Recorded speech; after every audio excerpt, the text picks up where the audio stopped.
De la visite au rapport de conseil CECB+. Un CECB commence en règle générale par la recherche d'un ou d'une expert CECB disponible, par le propriétaire. La banque de données sous CECB-CH est un moyen d'y parvenir. Dans la vue de détail d'un fichier expert, sont renseignées la disponibilité actuelle, ainsi que d'autres informations utiles. Les profils d'experts devraient être en conséquence toujours maintenus actuels. Le rendez-vous sur place pour la visite est fixé par l'expert et le client. Idéalement, l'expert demande au client une liste de documents nécessaires à rassembler à l'avance, permettant à celui-ci de bien se préparer.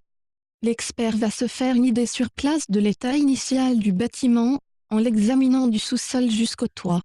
L'exploitation actuelle est analysée avec le client, et des variantes possibles de modernisation sont discutées.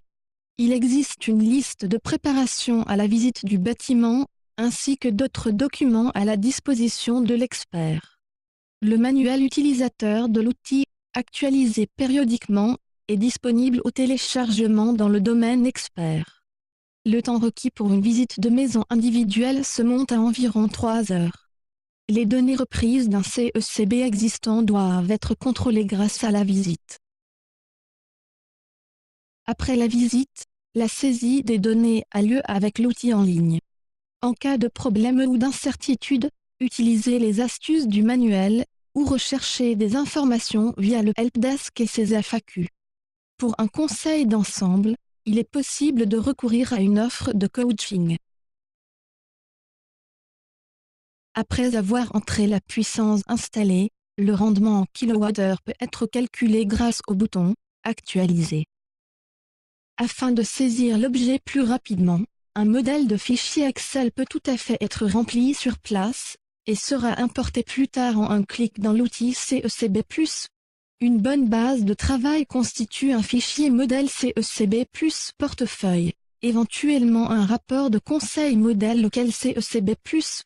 Ils peuvent contenir des textes récurrents, images et formatages personnalisés.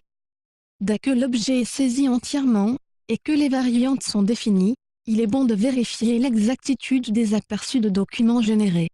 Le certificat et le rapport de conseil à éditer peuvent être imprimés tous deux sous forme de PDF. Ces documents sont finalement publiés de façon payante. En cas de question, il vaut mieux contacter le helpdesk, au lieu de procéder à de multiples publications et de générer des coûts inutiles. Le CECB final et le rapport de conseil peuvent être remis au client. Les explications sur le certificat énergétique et les variantes de modernisation seront apportées au cours d'un entretien personnel. L'expert facture sa prestation en général directement au client. La facturation des frais de publication est envoyée à l'expert chaque trimestre par messagerie électronique. Félicitations, votre travail est maintenant terminé.